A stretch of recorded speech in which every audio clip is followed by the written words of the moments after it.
चलिए ठीक है। हम लोगों ने पिछले क्लास में देखा था कि कैसे पढ़ना है सीआरपीसी को, एक ग्राफ देखे थे हम लोग, ठीक है। तो आज उसी में हम लोग आगे कंटिन्यू करेंगे और देखेंगे कि कैसे पीटी पॉइंट ऑफ व्यू से भी और मेंस पॉइंट ऑफ व्यू से कैसे हम लोगों को चीज़ों को याद रखना है, ठीक है ना। तो उस पॉइंट ऑफ व्यू से देखेंगे। तो देखिए, मैं पहले आपको कन्वीनियंस के अकॉर्डिंग सीआरपीसी को 3 पार्ट में डिवाइड करवाया था, जिसमें से मैं प्री ट्रायल स्टेज की बात किया था, ठीक है। तो प्री ट्रायल स्टेज में अगर आप लोग को याद हो तो मैं बताया था कि जो पहला सबसे फर्स्ट स्टेप जो होगा या सबसे पहला जो स्टेज होगा वो क्या होगा, एफआईआर का होगा। अगर आप लोग को ध्यान हो तो पहले स्टेज क्या था, क्योंकि एक ऑफेंस कमिट हुआ था और उसका इन्फॉर्मेशन क्या करना था, लॉज करना था, ठीक है। तो एफआईआर कहाँ पर हुआ था, सेक्शन 154 में हुआ था। इसके बाद जो दूसरा स्टेप हम लोगों ने देखा था वो अकरेंस रिपोर्ट का था।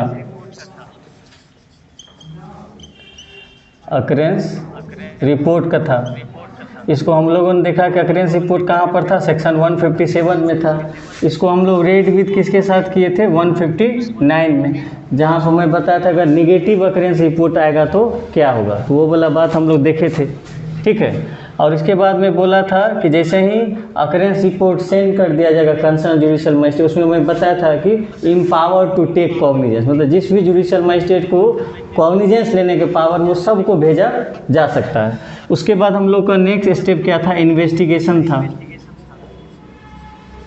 इन्वेस्टिगेशन में भी हम लोग बहुत सारा चीज़ देखा। तो उसमें से पहला मैं बोला था कि जैसे ही इन्वेस्टिगेशन करने जाएगा तो इन्वेस्टिगेशन का मेन पर्पस होता है कि एविडेंसेज को कलेक्ट करना, ठीक है।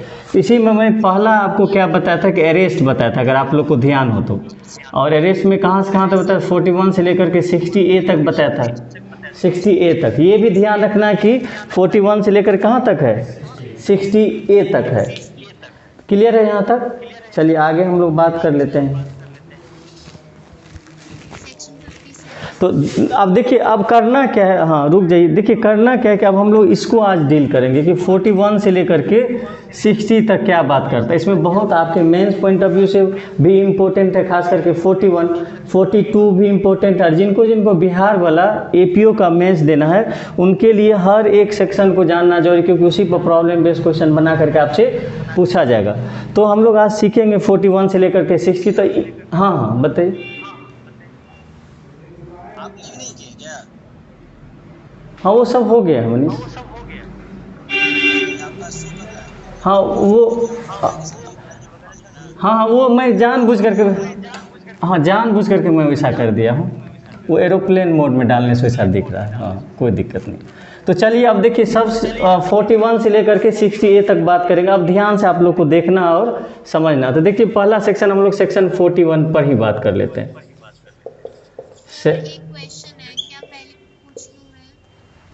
क्या बोले बाद में पूछ लीजिएगा, अभी केवल डिस्कस कर लेते हैं, बाद में लास्ट में कर लीजिएगा, ठीक है ना। चलिए समझ लीजिए हम लोग 41, चूँकि अरेस्ट का प्रोविजन कहाँ से कहाँ दिया है, 41 से लेकर के 60A तक दिया है, तो हम लोग 41 को समझते हैं। देखिए इसका क्लॉज जो है वो बहुत इंपॉर्टेंट है। 41 का जो क्लॉज है वो बहुत इंपॉर्टेंट, तो हम लोग बारी बारी से सारे क्लॉज को समझते हैं। तो section 41 clause 1 sub section A जो है ये क्या कहता है, ये समझिए, ध्यान से समझिए ये कहता क्या है। देखिए पहला बात कहता है कि police officer has power to arrest without warrant. इसका मतलब क्या हुआ कि 41 क्लॉज 1A जो है वो कहता है कि पुलिस अफसर को पावर है कि वो क्या करे, विदाउट वारंट भी अरेस्ट कर सकता है। लेकिन इसके लिए कुछ कंडीशन है, वो कंडीशन अगर फुलफिल होगा तभी वो विदाउट वारंट अरेस्ट कर सकता है। तो वो कंडीशन क्या है, तो पहला कंडीशन है जो ऑफेंस होगा वो क्या होना चाहिए, कॉग्निजिबल ऑफेंस।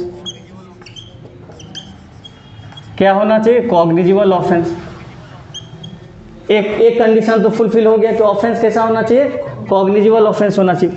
प्लस क्या होना चाहिए, in presence of police officer. ये अगर 2 कंडीशन फुलफिल होगा तभी पुलिस ऑफिसर जो 41 क्लॉज 1A में जो है वो क्या कर सकता है, विदाउट वारंट अरेस्ट कर सकता है। तो यहाँ पर आप क्या लिखेंगे लॉ पॉइंट में, लॉ पॉइंट में आप लिख सकते हैं then police officer can arrest that person without warrant. Clear है? तो देखिए ये जो सबसे आपका इम्पोर्टेंट पॉइंट है, यही दो इम्पोर्टेंट पॉइंट है कि पहला क्या होना चाहिए, पहला जो सबसे एसेंशियल एलिमेंट है वो क्या होना चाहिए कि कॉग्निजिबल ऑफेंस होना चाहिए और पुलिस ऑफिसर के प्रेजेंस में होना चाहिए। अगर प्रेजेंस में नहीं है तो 41A का जो पावर है वो पुलिस ऑफिसर उसको अप्लाई नहीं कर सकता या उस पावर को यूटिलाइज नहीं कर सकता या एक्सरसाइज नहीं कर सकता है। क्लियर है? तो ये ध्यान रखिएगा। क्लियर है? यहाँ तक ये आ गया आप लोग को समझ में? चलिए ठीक है, आगे हम लोग बात कर लेते हैं नेक्स्ट का। ध्यान से अगर आप समझेंगे तो अभी का भी सारा क्लॉज आपको याद हो जाएगा। आप देखिए नेक्स्ट क्लॉज है 41 क्लॉज बी।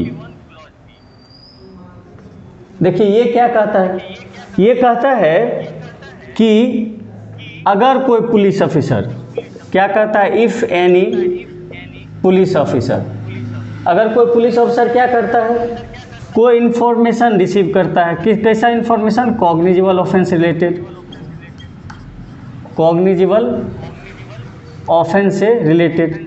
और ये जो कॉग्निजिबल ऑफेंस से जो रिलेटेड इन्फॉर्मेशन गैदर करता है वो कैसे कैसे करता है ये आपको समझना था। देखिए पहला कैसे, या तो उसको क्या मिला हो, क्रेडिबल इन्फॉर्मेशन मिला हो। ये मैं लिखूंगा, ये तीनों बात बहुत इंपॉर्टेंट है इसीलिए ध्यान समझिएगा। पहला क्या मिला हो, या तो उसको क्रेडिबल इन्फॉर्मेशन मिला हो, और क्या मिला हो, रीजनेबल कंप्लेंट मिला हो, रीजनेबल कंप्लेंट मिला हो। क्लियर है? या उसको क्या हो, रीजनेबल सस्पिशन हो, रीजनेबल सस्पिशन हो। तो ऐसे सिचुएशन में 41 क्लॉज बी क्या करता है, क्या पावर देता है उसको, कि ऐसे सिचुएशन में पुलिस अफसर को पावर होगा कि वो क्या करे, विदाउट वारंट क्या कर सकता है, अरेस्ट कर सकता है।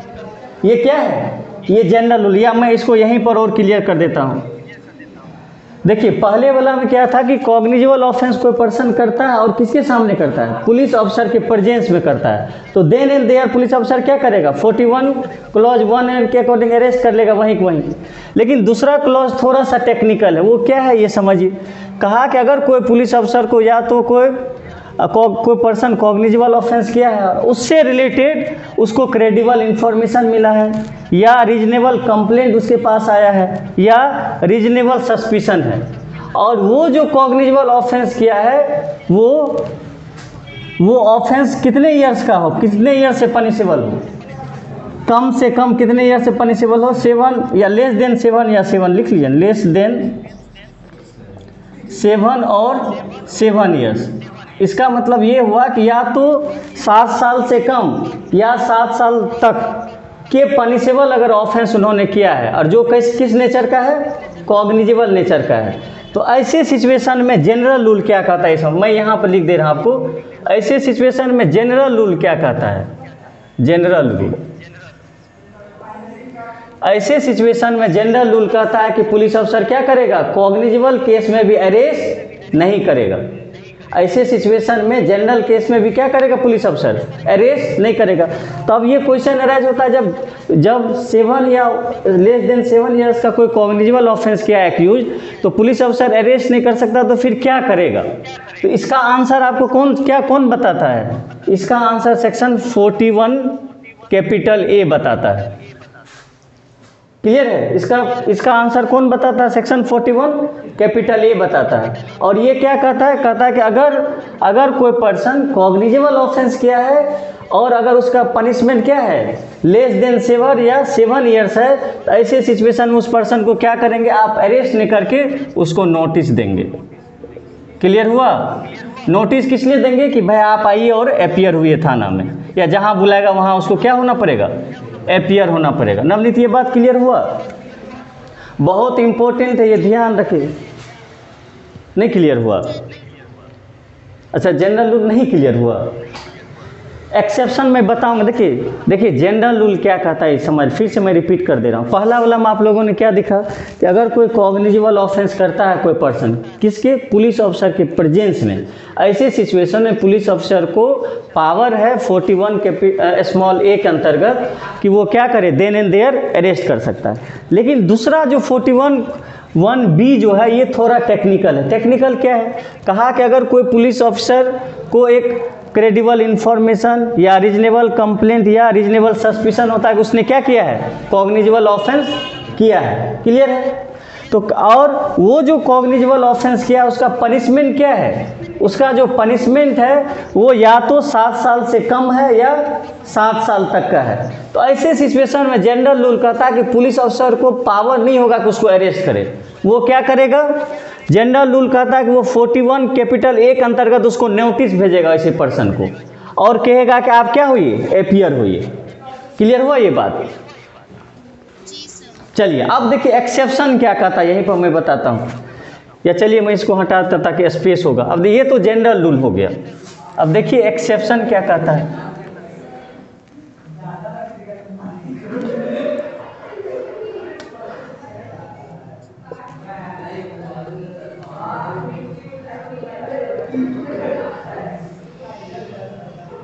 देखिए एक्सेप्शन कहता है कि अगर पुलिस ऑफिसर को लगता है कि उन्होंने क्या किया है, एक्चुअल में ऐसा ऑफेंस कमिट किया है, एक्चुअल में क्या किया है, ऑफेंस कमिट किया है। एक बात तो ये हो गया, पहला कंडीशन क्या, उसको लग रहा है कि एक्चुअल में क्या किया, ऐसा ऑफेंस कमिट किया है। अब दूसरा बात समझिए, दूसरा कहता है कि अगर पुलिस ऑफिसर को क्या लगता है कि वो एविडेंस को क्या कर सकता है, एविडेंस को टेम्पर कर सकता है, मतलब टेम्परिंग दी एविडेंस, वो एविडेंस को क्या कर सकता है, टेम्पर कर सकता है, या क्या कर सकता है, अदर ऑफेंस कर सकता है। मतलब एक ऑफेंस तो क्या है और दूसरा को ऑफेंस कर सकता है। और क्या कर सकता है, इसी को ए बी कर लीजिए ना आप, ए। और क्या लगता है उसको कि वो क्या कर सकता है, विटनेस को थ्रेट कर सकता है, विटनेस को क्या कर सकता है, धमका सकता है, थ्रेट कर सकता है। वो क्या होगा, जुडिक्शन से क्या होगा, भाग जाएगा। ठीक है, या क्या करेगा, कोई बताइए और दिमाग लगाइए, कि वो प्रॉपर कोर्ट में अपीयर नहीं होगा। वो प्रॉपर कोर्ट में जो है क्या होगा, अपीयर नहीं होगा। कंडीशन आपको याद हो जाएगा, केवल समझना आपको। तो अगर ये सब कंडीशन अगर सेटिस्फाई हो जाता है तो तब एक्सेप्शन रूल क्या कहता है, तब ऐसे सिचुएशन में जहां पर वो 7 या 7 ईयर से कम के पनिशमेंट वाला कॉग्निजिबल ऑफेंस किया है तो उसको अरेस्ट किया जा सकता है। तो लॉ पॉइंट क्या होगा, तो लॉ पॉइंट क्या कहता है, then police officer may arrest that person। Clear हुआ ये पॉइंट? एक बार मैं दोबारा बता देता हूँ। देखिए 41(1)(b) जो है वो जनरल रूल कहता है कि अगर कोई पर्सन कॉग्निजिबल ऑफेंस किया है और उस कॉग्निजिबल ऑफेंस से रिलेटेड या तो उसको क्रेडिबल इंफॉर्मेशन मिला है, या रीजनेबल कंप्लेंट फाइल किया गया है, या रीजनेबल सस्पिशन है कि उसने कॉग्निजिबल ऑफेंस किया है, और अगर वो ऑफेंस 7 ईयर या उससे लेस देन के से पनिशमेंट से पनिशेबल है, तो ऐसे सिचुएशन में जनरल रूल कहता है कि पुलिस ऑफिसर उसको अरेस्ट नहीं करेगा। तो देखिए अरेस्ट नहीं करेगा तो चूंकि इन्वेस्टिगेशन का ऑब्जेक्ट होता है कि एविडेंस कलेक्ट करना, उसका स्टेटमेंट लेना, तो क्या होगा, ऐसा ही छोड़ तो नहीं देगा। इसीलिए सेक्शन 41(a) में प्रोविजन बनाया गया है कि ऐसे सिचुएशन में उसको एक नोटिस भेजा जाएगा कि आप आइए थाना या कंसर्न प्लेस पर, जहाँ वो क्या करेगा, उससे पूछताछ करेगा। क्लियर हो गया? लेकिन देखिए इसका एक एक्सेप्शन है। एक्सेप्शन क्या है वो समझिए।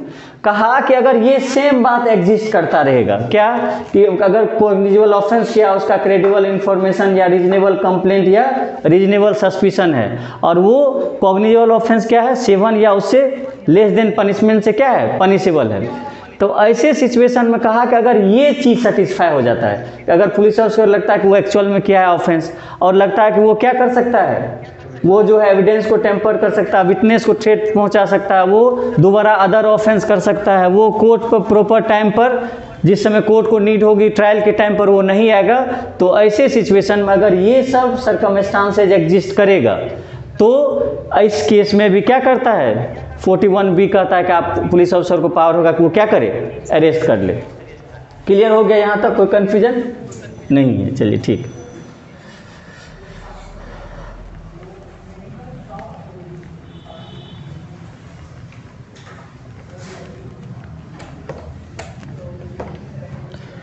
तो ये क्लॉज सबसे ज़्यादा आपका इम्पोर्टेंट है, इस पर प्रॉब्लम बेस्ड क्वेश्चन पूछा हुआ भी, तो इसीलिए ध्यान रखना और ध्यान से। और दूसरा, इस पर मेंस का भी आपको लॉन्ग क्वेश्चन होता है 41 पर, तो इसको ध्यान से समझना। आज तो आप लोग प्रैक्टिकली समझ गए कि 41 कैपिटल ए क्या है। जनरली लोग समझते ही नहीं कि क्या है, क्योंकि डायरेक्ट वहाँ से कोड नहीं किया, लेकिन जब आप बुक में जाकर पढ़ेंगे बेयर एक्ट में तब आपको दिखेगा। अब इसके बाद थोड़ा आसान है, लेकिन नेक्स्ट जो है इसी से रिलेटेड है। देखिए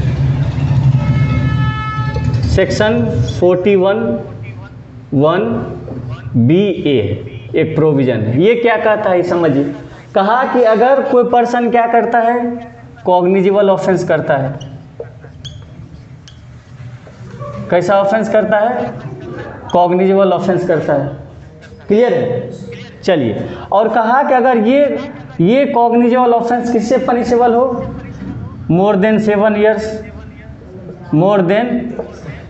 ईयर्स पनिशमेंट से, या और डेथ पेनल्टी। इसी पर वेस्ट बंगाल जुडिशियल कहीं प्रॉब्लम बेस्ड क्वेश्चन पूछा हुआ, वहाँ पे लिखा है कि कोई डेथ पेनल्टी का ऑफेंस किया है। क्या हुआ है, एक आदमी कॉग्निजिबल ऑफेंस किया है, और वो जो कॉग्निजिबल ऑफेंस किया है उसका पनिशमेंट क्या है, या तो 7 ईयर्स है या तो डेथ है। 7 ईयर्स अधिक या डेथ का है। और ऐसे ऑफेंस के बारे में पुलिस अफसर को क्या मिला है, क्रेडिबल इंफॉर्मेशन मिला है। क्या मिला है? क्रेडिबल इंफॉर्मेशन मिला है। तो ऐसे सिचुएशन में लॉ पॉइंट क्या कहता है समझिए। तो ऐसे सिचुएशन में सेक्शन 41(b)(a) क्या कहता है कि पुलिस ऑफिसर हैज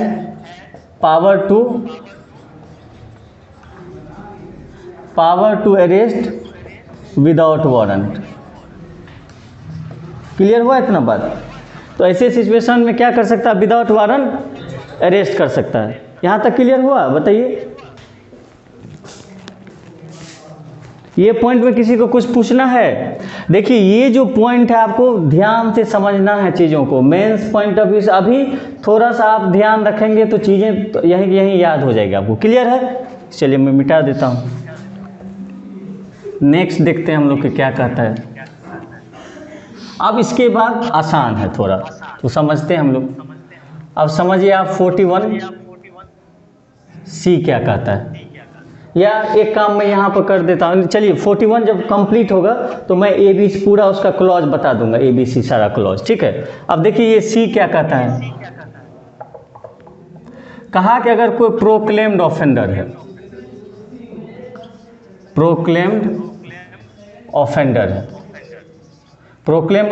82-83 हम लोग पढ़ते हैं ना। अगर कोई प्रोक्लेम्ड ऑफेंडर है तो ऐसे सिचुएशन में प्रोक्लेम्ड ऑफिसर को लॉ पॉइंट क्या कहता है 41(c) के अकॉर्डिंग कहता है कि पुलिस अफसर को पावर होगा कि वो क्या करे, विदाउट वारंट लिख लीजिए ना, वारंट अरेस्ट कर सकता है। क्लियर हुआ ये क्लॉज? क्योंकि मेंस में आपको सारा क्लॉज लिखना है, इसीलिए आपको ध्यान से समझिए क्या है।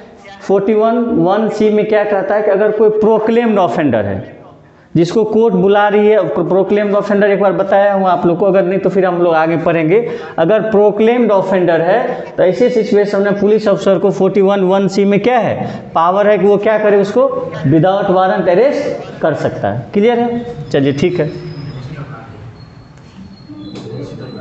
हाँ बिल्कुल। कोई क्वेश्चन हो तो रवि पूछ सकते हैं, उसमें कोई हेजिटेशन नहीं रखना है। अब डी समझिए कि डी क्या कहता है। डी कहता है कि अगर किसी पर्सन के पास क्या है, किसी पर्सन के पोजीशन में क्या है, स्टोलन प्रॉपर्टी है,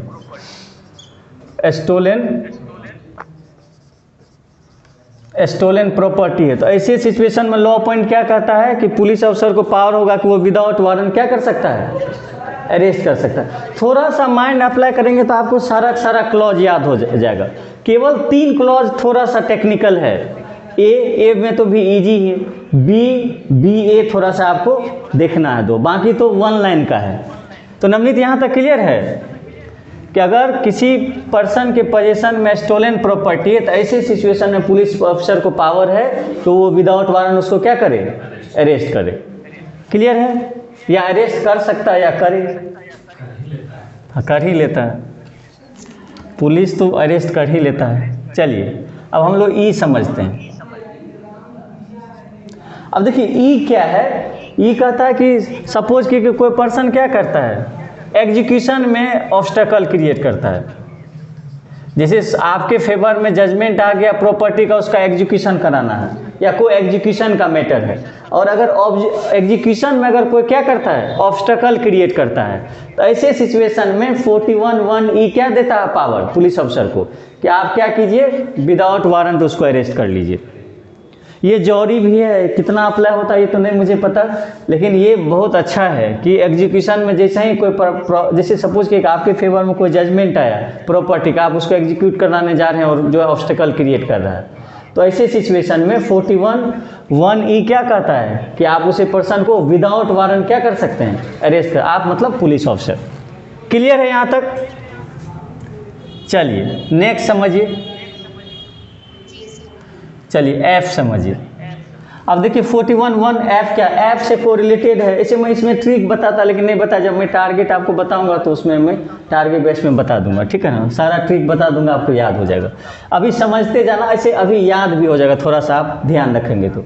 देखिए एफ मतलब फोर्स होता है, तो कहा कि डेजर्टर, मैं लिख देता एक line, deserter of arm forces, arm forces. जैसे आर्म फोर्सेज बोला होता है ना कि यूनिट को छोड़ करके चला आता है, भगोड़ा होता है जो भाग करके चला आता है, तो कहा कि अगर कोई आर्म फोर्सेज अगर आ गया है छोड़ करके, तो ऐसे सिचुएशन में उसको क्या कर सकती है पुलिस अफसर, विदाउट वारंट उसको अरेस्ट कर लेगी, बिना बताए चलाता है। हाँ बिना बताए चलाता है, ठीक है, विदाउट वारंट क्या कर लेगी, अरेस्ट कर लेगी। इसको हम लोग पढ़ेंगे 45 से समझेंगे, और आप जब 45 देखेंगे नवनीत तो वहाँ पर क्या देखेंगे हम लोग, वहां पर जो है, वहां पर बिना स्टेटमेंट जनरल रूल 45 में क्या कहेगा कि पुलिस अफसर अरेस्ट ही नहीं कर सकता है, और अगर करेगा भी तो अभी जस्ट हम लोग देखेंगे स्टेट गवर्नमेंट और सेंट्रल गवर्नमेंट की परमिशन की आवश्यकता होगी। तो इसको हम लोग पढ़ेंगे तो 45 थोड़ा सा ध्यान रखेंगे यहाँ पर, ठीक है ना। अभी तो हम लोग बात करेंगे ही। तो यहाँ तक क्लियर हुआ? चलिए ठीक है। इसके साथ आप लोग जब भी लिखेंगे तो इसके साथ 45 भी नोट कर लेंगे। क्लियर है ना? तो इससे आपको याद भी रहेगा, नहीं तो दोनों में कन्फ्यूजन होगा। आर्म फोर्स मतलब क्या, आर्मी, नेवी और एयरफोर्स? आर्मी मेन समझिए, और बाकी हाँ पैरामिलिट्री आर्मी नहीं आएंगे, उसके लिए अलग अलग रूल बना हुआ। आर्म फोर्सेज के अंतर्गत जो जो आएगा रवि वो सब अरेस्ट हो जाएगा, ठीक है ना। चलिए अब देखिए नेक्स्ट समझिए, मेन क्लॉज हम लोगों ने कर ही लिया है, तो अब नेक्स्ट समझते हैं सेक्शन 42 क्या कहता है। यही मैं लिख देता हूँ, 41 हो गया। हाँ 41 हो गया। 41 का अच्छा क्लॉज मुझे बताना है, चलिए ठीक है। अब देखिए मैं क्लॉज बता देता हूँ, पहले ये समझिए कि कितना क्लॉज है। देखिए सेक्शन 41A है, 41B है, सब मैं बता देता हूँ, 41C है और 41D है। ये जो तीनों क्लॉज है ये क्रिमिनल लॉ अमेंडमेंट एक्ट या CR, ऐसे लिख लीजिए शॉर्ट में, CRPC अमेंडमेंट, ये आपके पीटी में पूछेगा। अमेंडमेंट एक्ट कब जोड़ा गया है, 2008 के दौरान इंसर्ट किया गया इसमें। ये बात पहला क्लियर हुआ आपको कि ये कब इंसर्ट किया गया, 2008 में। अभी इसमें बहुत सारा इंपॉर्टेंट बात बताऊंगा। ये क्लियर हो गया कि ये जो क्लॉज तीनों चार्ज 1, 2, 3 चारों जो क्लॉज है, ये clause criminal law amendment act 2008 के द्वारा क्या किया गया है, ऐड किया गया है। ये आपको समझ में आ गया। अब देखिए 41A तो अभी जस्ट मैं बताया हूँ कि 41A क्या करता है।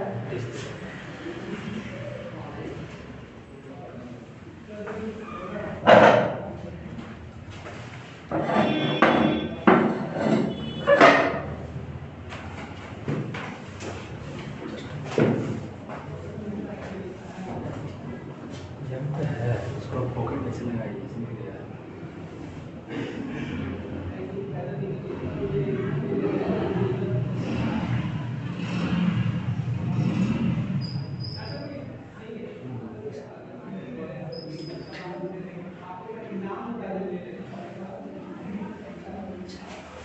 ये तो जो है दोबारा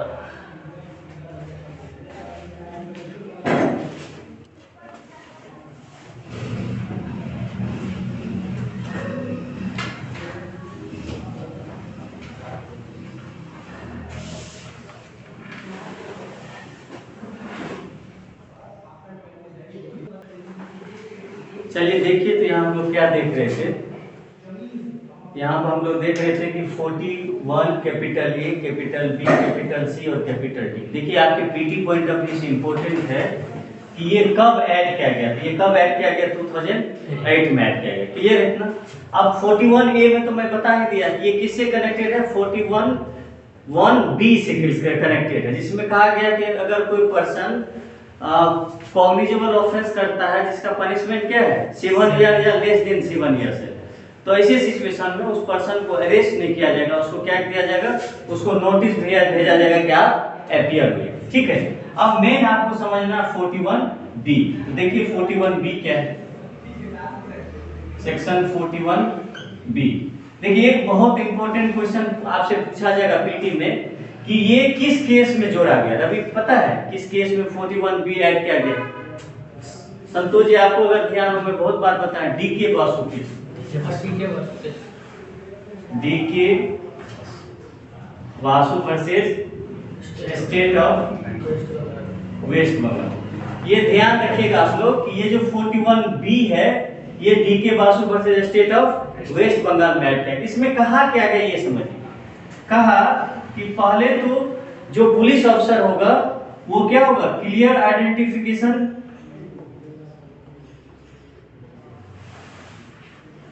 क्लियर आइडेंटिफिकेशन नेम प्लेट जो होता है वो क्या करके जाएगा? पहन करके जाएगा। उसका नेम प्लेट होता है ना, कार्ड, वो पहन करके जाएगा। दूसरा क्या करेगा? बहुत इंपॉर्टेंट है, समझिए।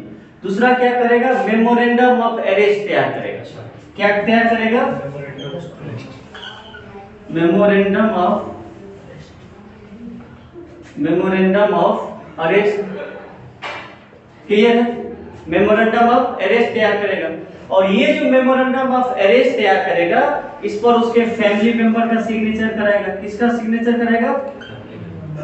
फैमिली। ये पीटी में डायरेक्टली आपको ये सारा ऑप्शन बना देगा, ऑल ऑफ द अबव का ऑप्शन दे देगा, आपको लगेगा कि कोई एक होगा। तो पहले क्या? Identification, clear identification marks bear करके पहन करके आएगा पहला। दूसरा क्या करेगा? मेमोरेंडम ऑफ अरेस्ट क्या करेगा? बनाएगा ये मेमोरेंडम ऑफ अरेस्ट, और उस पर उसके फैमिली मेंबर, सपोज कि अगर फैमिली मेंबर अवेलेबल नहीं है तो क्या करेगा? कोई मेंबर ऑफ या रीजनेबल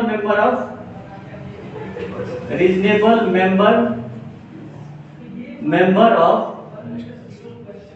लोकेलिटी का क्या करेगा? सिग्नेचर लेगा। ठीक है। और लास्ट में काउंटर साइन किससे करवाएगा? उस एक्यूज से।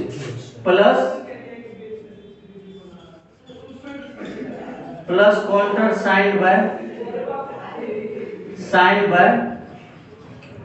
एक्यूज।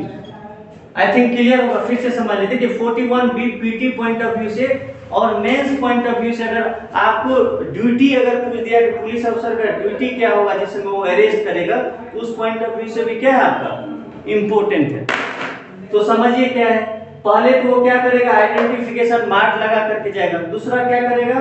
मेमोरेंडम ऑफ अरेस्ट तैयार करेगा, जिसमें क्या करेगा? जो फैमिली मेंबर होगा उसका क्या लेगा? साइन करवाएगा उससे। अगर फैमिली मेंबर नहीं होगा तो कोई रीजनेबल पर्सन जो उस लोकेलिटी के होंगे उससे क्या करेगा? साइन करवाएगा। और लास्ट में काउंटर साइन कौन करेगा? एक्यूज करेगा। क्लियर है? कोई कंफ्यूजन नहीं? चलिए ठीक है। नेक्स्ट हम लोग देख लेते हैं।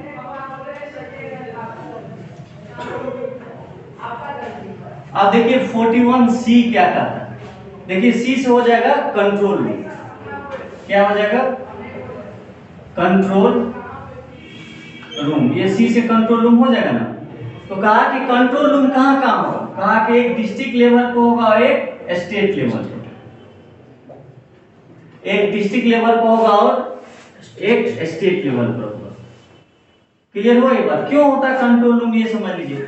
जैसे क्या होता है कि अरेस्ट किया, कोई पर्सन को गायब कर दिया, या कोई पर्सन अरेस्ट होता है और उसके फैमिली मेंबर को नहीं पता, तो कंट्रोल रूम रहेगा तो इसे पता चलेगा। दूसरा, कभी कभी पुलिस ऑफिसर अरेस्ट करके उसको 24 आवर्स अधिक भी रख लेगा तो किसको पता? इसीलिए कहा कि आप इसकी जानकारी किसको देंगे? कंट्रोल रूम को देंगे। ठीक है, कंट्रोल रूम कहाँ का बनाएगा? एक डिस्ट्रिक्ट लेवल पर होगा और स्टेट लेवल पर होगा। क्लियर है? चलिए ठीक है। डी जो है वो बहुत इंपॉर्टेंट है। कहा कि जब भी एक्यूज को अरेस्ट किया जाएगा तो वो क्या कर सकता है? अपने चॉइस का, वो अपने चॉइस का क्या सकता है? एडवोकेट रख सकता है। कब रख सकता है? During interrogation. During interrogation. Interrogation मतलब क्या हुआ? पूछताछ। तभी क्लियर हो रहा। 41D कह रहा है कि जब पर्सन को अरेस्ट किया जाएगा तो वो ड्यूरिंग इंट्रोगेशन एडवोकेट को, अपने चॉइस के एडवोकेट को क्या कर सकता है? रख सकता है। लेकिन इसका एक एक्सेप्शन है, ये समझिए, ये थ्रू आउट, इसका एक्सेप्शन समझिए इसको। एक्सेप्शन अभी क्या कहता है कि थ्रू आउट इंट्रोगेशन वो नहीं रख सकता एडवोकेट। समझ पा रहे हैं? एडवोकेट उसका है, उसका राइट 41D में वो एडवोकेट को रख सकता है जिसमें पूछताछ होगा, लेकिन थ्रू आउट इंट्रोगेशन वो, तो लिख दीजिए नोट, मतलब पूरा पूरा इंट्रोगेशन में नहीं रख सकता है जहां तक नीड है। हाँ, क्लियर है? इनिशियल है, इसका मतलब होगा रवि कि इनिशियल स्टेज में रखिएगा, बाद में नहीं रख पाएगा। क्लियर है? देखिए ये बहुत इंपॉर्टेंट है, समझिए। 41D में मैं बोला एडवोकेट में डी आता है, इससे थोड़ा सा आप कनेक्ट कर सकते हैं। तो क्या कर रहा है 41D की जो एक्यूज पर्सन है वो अपने चॉइस का ड्यूरिंग इंट्रोगेशन के दौरान क्या सकता है? अपने चॉइस का एडवोकेट रख सकता है। ठीक है, लेकिन इसका एक्सेप्शन है कि थ्रू आउट इंट्रोगेशन नहीं रख सकता है। क्लियर है? या कंसल्ट नहीं कर सकता है। क्लियर है? चलिए, तो ये तीनों क्लॉज हम लोग खत्म कर दिया सेक्शन 42 पॉइंट। आइए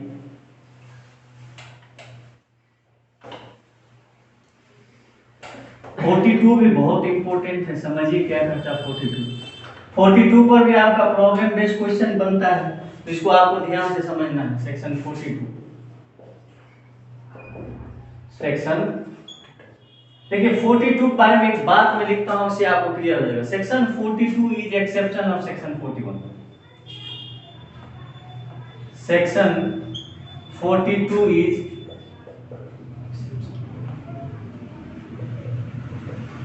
एक्सेप्शन ऑफ सेक्शन 41। पहले बात तो ये क्लियर हो गया कि ये जो सेक्शन 42 है ये किसका एक्सेप्शन है? सेक्शन 41 का एक्सेप्शन। क्यों एक्सेप्शन, ये समझिए।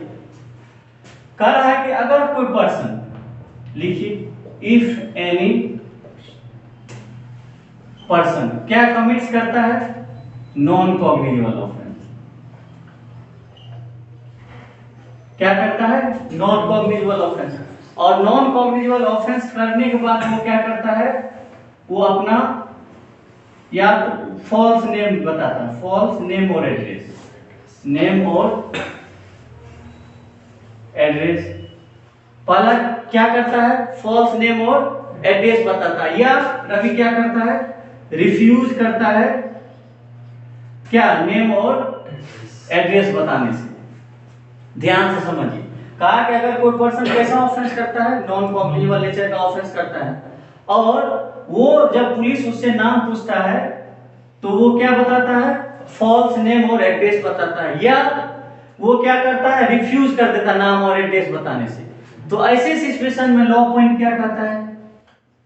ऐसे सिचुएशन में लॉ पॉइंट कहता है कि सेक्शन 42 में पुलिस अफसर को पावर होगा नॉन कॉग्निजेबल केस में भी क्या करे? विदाउट वारंट अरेस्ट कर ले। अब अभी इसमें समझेंगे एक्सेप्शन क्या है। जनरल रूल क्या कहता है कि केवल और केवल पुलिस अफसर कॉग्निजेबल ऑफेंस में अरेस्ट कर सकता है, बाकी ऑफेंस में नहीं कर सकता है। लेकिन यहाँ पर कैसे ऑफेंस में पुलिस अफसर को पावर है अरेस्ट करने का? नॉन कॉग्निजेबल, इसीलिए ये क्या है? एक्सेप्शन है। क्लियर हो गया? कोई कंफ्यूजन नहीं? चलिए वेरी गुड। नेक्स्ट समझते हैं हम लोग। रवि याद हो रहा साथ साथ? चलिए वेरी गुड। यही सब इम्पोर्टेंट पॉइंट है जिसको समझने की जरूरत है। देखिए सेक्शन 43 क्या, पहले ये समझिए, इसमें प्राइवेट पर्सन को, या मैं नीचे लिख देता हूं, इसमें किसको राइट है अरेस्ट करने का? Private person has power to, लिख लीजिए, हैज पावर टू अरेस्ट। लेकिन इसके लिए कुछ कंडीशन फुलफिल करना पड़ेगा, तभी आप अरेस्ट कर सकते हैं। पहला कंडीशन क्या हो कि जिस पर्सन को अरेस्ट करना चाह रहा हो वो कैसा ऑफेंस क्या हो? कॉग्निजेबल ऑफेंस क्या हो, ये पहला कंडीशन है, ठीक है। और वो क्या हो, कैसा हो, बेलेबल हो या नॉन बेलेबल? Non bailable. कैसा हो? नॉन। यही सब आपके पीटी में रहेगा। पहला क्या हो, कॉग्निजेबल ऑफेंस हो। कैसा ऑफेंस क्या हो? कॉग्निजेबल ऑफेंस क्या हो, और उस कैसा नेचर का हो? नॉन बेलेबल हो, plus in the presence of that person, in the presence of that person. Clear है? अगर ये तीनों पॉइंट अगर सेटिस्फाई हो जाएगा तब लॉ पॉइंट क्या कहेगा रवि? तब ये 43 क्या कहता है? तब पुलिस, तब इस पर्सन को क्या है वो अरेस्ट कर सकता है। अब वारंट तो इसके पास ऑब्वियसली नहीं होगा, तो मतलब ये अरेस्ट कर सकता है। और देखिए एक चीज आप समझेंगे यहाँ पर, in the presence of that person, इसका मतलब अगर कोई सस्पिशन है तो आप अरेस्ट प्राइवेट पर्सन नहीं कर सकते।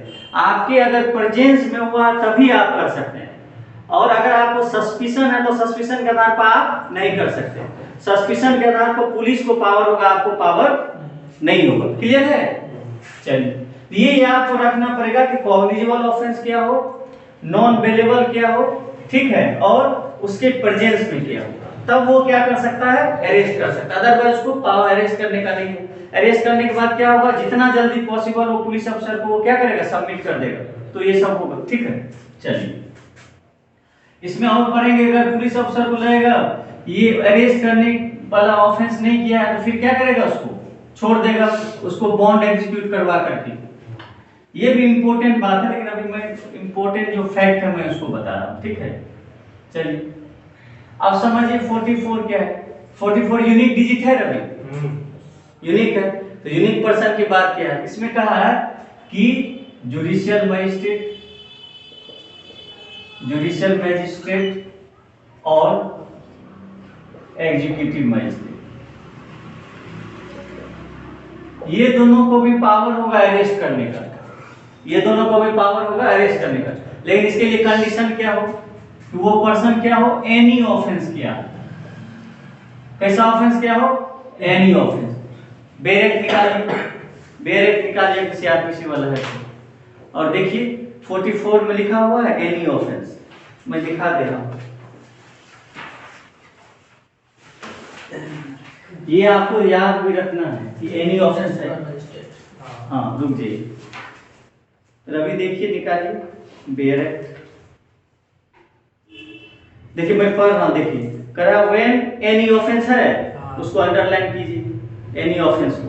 लेकिन जस्ट मार्जिनल नोट्स के जस्ट व्हेन एनी ऑफेंस, ठीक है। बाकी जगह क्या देखें कि कॉग्निजेबल, कॉग्निजेबल ऑफेंस था, यहाँ पर क्या है? Any offence. एनी ऑफेंस का मतलब क्या होगा ये समझिए। एनी ऑफेंस मतलब दैट इज कॉग्निजेबल, कॉग्निजेबल और नॉन कॉग्निजेबल। एकदम सही रवि, कॉग्निजेबल और नॉन कॉग्निजेबल। अब रवि बताइए बेलेबल या नॉन बेलेबल? बोथ। बेलेबल और नॉन बेलेबल। क्लियर है? तो कोई पर्सन क्या करता है, अगर एनी ऑफेंस करता है, कैसे करता है? उसके प्रेजेंस में करता है, in the presence of that magistrate. That में दोनों आ जाएगा, दैट मजिस्ट्रेट। और कहां? उसके लोकल जुरिडिक्शन, इन हुज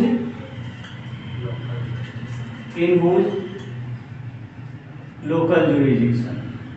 अगर देखिए फिर से समझिए, पहला तो क्या, कोई भी ऑफेंस किया हो, चाहे वो कॉग्निजेबल हो, नॉन कॉग्निजेबल हो, कहां किया हो? उसके प्रेजेंस में किया हो, और साथ ही साथ उसका लोकल जुरिडिक्शन भी होना चाहिए। अगर ये सारा कंडीशन अगर सेटिस्फाई हो रहा है तब सेक्शन 44 पावर देता है एग्जीक्यूटिव या जुडिशियल मजिस्ट्रेट को, वो क्या कर सकता है, अरेस्ट कर सकता है विदाउट वारंट।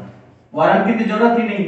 इसका मतलब अगर ये सब कंडीशन सेटिस्फाई हो जाता है कि वो कोई भी ऑफेंस किया हो, लेकिन वो जो उसके प्रेजेंस में किया हो, और साथ ही साथ वो जो एरिया हो क्या हो, उसका जुडिक्शन, ठीक है, उसका लोकल जुडिक्शन, ऐसे सब ये सब अगर कंडीशन फुलफिल हो जाता है तो देन जो मजिस्ट्रेट और executive magistrate has power to arrest without warrant. Clear है संतोष जी यहां तक? यस। चलिए, वेरी गुड।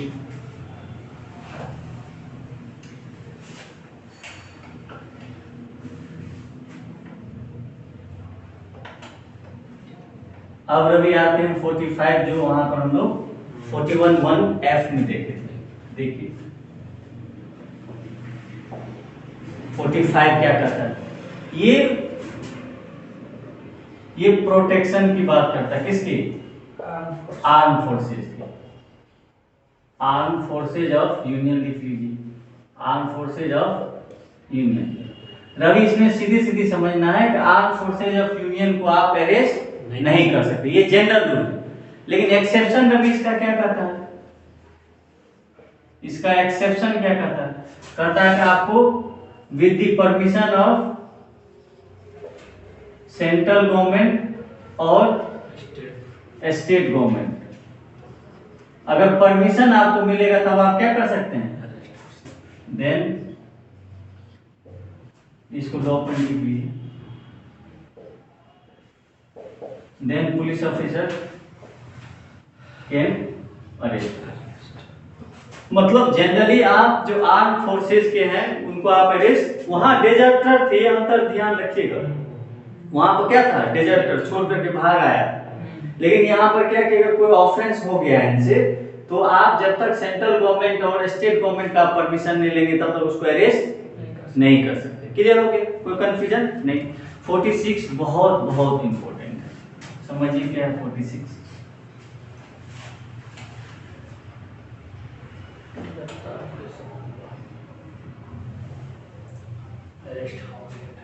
हाँ, तो वहां पर लिखा हो अरेस्ट हाउ में, लेकिन क्या हमको जानना है ये क्या बात करता है, मैनर ऑफ अरेस्ट। सेक्शन 46 क्या बात करता है, मैनर ऑफ अरेस्ट। अब समझिए कि इसमें मैनर क्या है, पहले ये समझिए कि 46 क्लॉज 1 क्या कहता है। देखिए 46 क्लॉज 1 सिंपली कहता है कि अगर बाय वर्ड्स या बाय कंडक्ट या बाय एक्शन अगर वो अपने बॉडी को सबमिट कर देता है तो टच करने की भी जरूरत नहीं।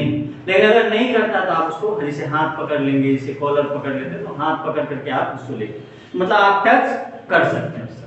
ये तो 46 क्लॉज 1 का। लेकिन इसमें एक प्रोविजो है, मतलब एक्सेप्शन। और एक्सेप्शन क्या है, कहता है कि अगर कोई विमेन है, अगर कोई विमेन है, ऐसी सिचुएशन में मेल पुलिस ऑफिसर उसको टच नहीं कर सकता। इसका प्रोविजो या एक्सेप्शन बात करता है। इतना बात क्लियर हो गया संतोष जी? यहाँ पर देखिए, बाद में ऑटोमेटिक आपको समझ में आ जाएगा, ठीक है ना। रवि क्लियर हो गया कि जनरल रूल तो कहता है कि आप उसको पकड़िए भी नहीं। अगर आपके वर्ड से आप बोले कि भाई आपको अरेस्ट करना, आपके अगेंस्ट ये है, तो आप अपने आप को सबमिट कर दिए। अगर वो कर देता तो नो इशू, अगर नहीं करता तब हाथ में अगर जो भी आपको पकड़ना, पुलिस ऑफिसर जो भी होगा, जो भी नेसेसरी स्टेप होगा वो क्या करेगा, वो लेगा। क्लियर है। लेकिन प्रोविजो क्या कहता है कि विमेन अगर है तो मेल पुलिस ऑफिसर टच नहीं करेगा। इसके बाद जो सबसे इंपॉर्टेंट है रवि, वो 41 क्लॉज 3 है। ये क्या कहता है समझिए। 41, वो भी मैं बताऊंगा। हाँ सॉरी 41 में 46 क्लॉज 3 क्या कहता है।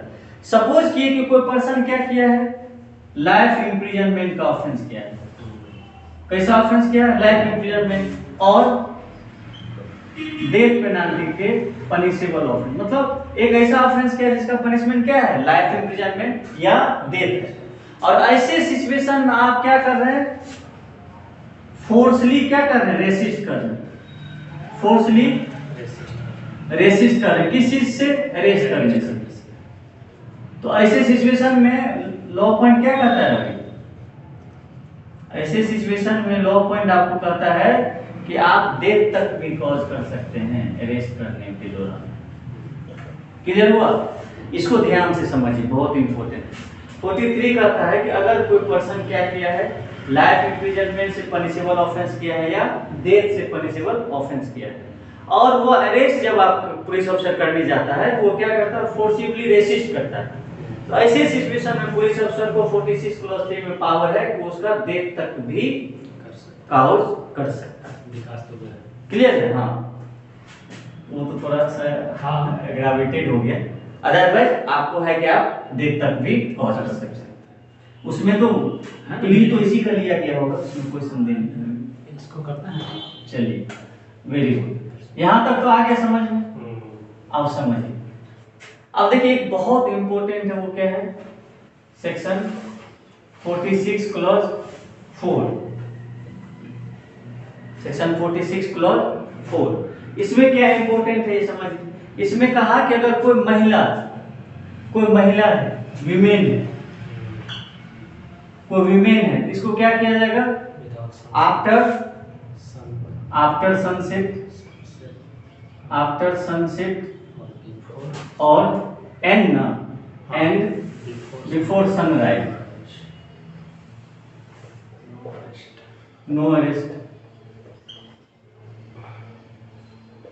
क्लियर है कि अगर कोई विमेन है तो आफ्टर सनसेट और बिफोर सनराइज आप क्या कर सकते हैं उसको, मतलब सीधी इसका मतलब समझिए कि नाइट में आप अरेस्ट नहीं कर सकते।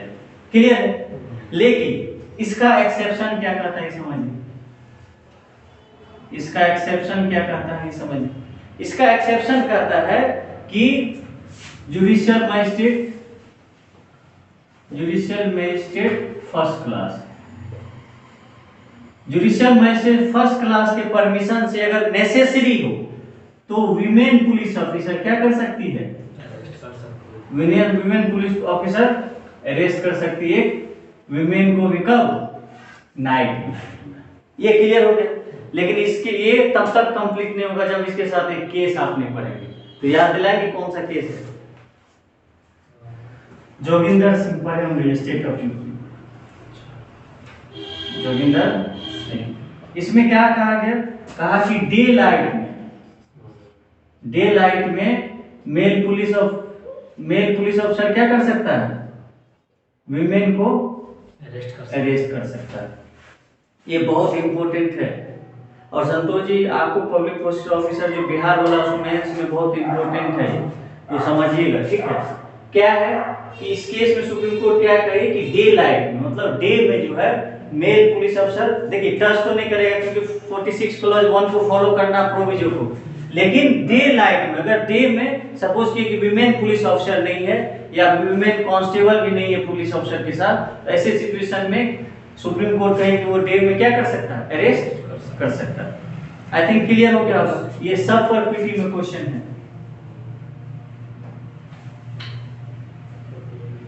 आप एक बार केवल और केवल एक बार ध्यान से देखेंगे, सारा सारा आपको प्रोविजन याद हो जाएगा, एक प्रोविजन आपको याद हो जाएगा। चलिए अब हम लोग 47 देख लेते हैं क्या कहता है। 47 अभी सिंपल सी बात कहता है कि सपोज कीजिए कि आप घर में छुपे हुए हैं, तो घर इंटर कर सकती नहीं पुलिस अफसर।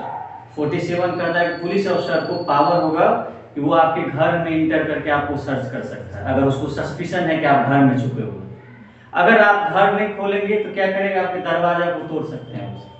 इसी में कहा गया कि अगर कोई पर्दा नशी लेडी है जो मतलब पब्लिक एट लार्ज के सामने कभी नहीं आती, तो उसको क्या देगा, टाइम देगा कि आप क्या हो, विड्रॉ हो जाइए, घर से बाहर निकल जाइए। आपका अगर मान लीजिए ये दरवाजा लॉक है तो आपका विंडो को भी वो तोड़ करके अंदर आ सकता है। तो ये सब पुलिस अफसर को कहाँ पावर दिया गया, 47 में दिया। क्लियर? आप सबको यहाँ तो घर वाला बात हो गया अभी, लेकिन अगर सपोज किए कि 48 कहता है कि अगर वो भाग गया जुडिक्शन से, आउट ऑफ जुडिक्शन चला गया, तब क्या होगा। तो ये 48 कहता है कि एनी प्लेस ऑफ इंडिया। अभी ये क्लॉज याद रखिएगा, एनी प्लेस ऑफ इंडिया, मतलब इंडिया में किसी भी प्लेस पर आप जाकर के उसको क्या कर सकते हैं, अरेस्ट कर सकते हैं। सपोज कि कोई यहाँ एक पर्सन ऑफेंस किया है और वो मुंबई भाग करके चला गया, तो पुलिस ऑफिसर को किस सेक्शन के अंतर्गत पावर होगा अरेस्ट करने का? 48 के अंतर्गत। जैसे उसी में हुआ था जहानाबाद वहाँ से हाँ बिल्कुल बिल्कुल ऑब्वियसली। तो कनेक्ट कर पा रहे हैं रवि कि अगर कोई पर्सन ऑफेंस किया है और वो अरेस्ट ना हो इस डर से वो क्या करता है, जुडिक्शन से बाहर चला जाता है। तो ऐसी सिचुएशन में 48 क्या पावर देता है पुलिस ऑफिसर को? किसी भी जुडिक्शन से जाकर वो अरेस्ट कर सकता है। Clear? Any place of India. चलिए 49 बहुत बहुत इंपॉर्टेंट है।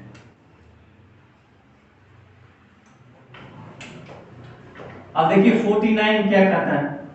49 आपको कहता है कि अननेसेसरी रेस्ट्रेंट नहीं कर सकते आप। अननेसेसरी या लिख दे नो अननेसेसरी रेस्ट्रेंट। इसको समझिए। अब रवि कोई सीधा साधा आदमी है या जेंटलमैन है, कोई ऑफेंस किया है, आप उसको क्या कीजिए, पूरा पैड में कड़ी बांध दीजिए, हैंड कफिंग कर दीजिए, कहा के ऐसा नहीं करेंगे आप। मतलब एज ए एनिमल के साथ जो हम बिहेव करते हैं वैसा बिहेव नहीं करेंगे, ठीक है ना। कहा कि अगर जितना जरूरत है उतना ही आप क्या करेंगे, फोर्स यूज करेंगे, आप अननेसेसरी फोर्स यूज नहीं करेंगे। इसीलिए अगर कोई पुलिस अफसर लोग को पता नहीं होता, नहीं तो अगर आप चल रहे हैं और आपको क्या करें, हाथ बांध दे या कुछ ऐसा करने लगा। अभी देखे थे एक झारखंड की एक बच्ची को जो है कमर में बांधा हुआ था, आप देखेंगे यूट्यूब पर। तो उसमें क्या हुआ था, उसमें बहुत ये हुआ था। तो आप वो नहीं कर सकते। अगर मान लीजिए कोई लड़की है एज ए जेंटलमैन वो जा रही है आपके साथ रीजनेबल मैन की तरफ, तो आप ऐसा नहीं करेंगे उसके कमर में बांध देंगे रस्सी। तो ये सब काम अननेसेसरी कहा कि रेस्ट्रेंट आप नहीं करेंगे। जब नीड होगा तभी आप करेंगे। क्लियर है? चलिए अब हम लोग देख लेते हैं सेक्शन 50। सेक्शन 50 बहुत बहुत इंपॉर्टेंट है।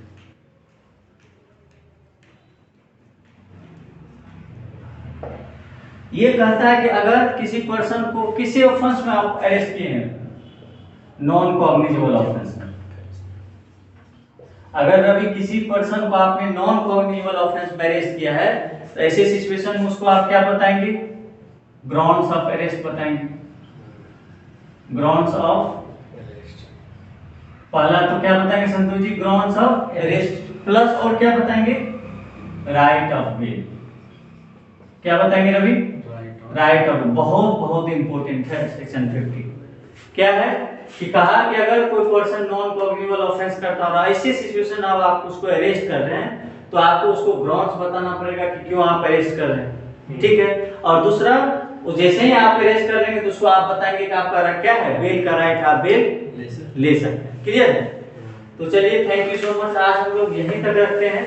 नेक्स्ट क्लास में इसके आगे जो हम लोग बात करेंगे, फिर तब हम लोग मेंस पर्पस से मैं आपको बताऊंगा पूरा कॉन्सेप्ट, और फिर उसको हम लोग प्रीवियस ईयर जितना अभी तक जुडिशियरी में क्वेश्चन पूछा हुआ है सारे क्वेश्चन के साथ हम लोग फिर आंसर भी डिक्टेट करेंगे। चलिए ठीक है, थैंक यू सो मच। फिर मिलते हैं हम लोग नेक्स्ट क्लास में। Okay, thank you.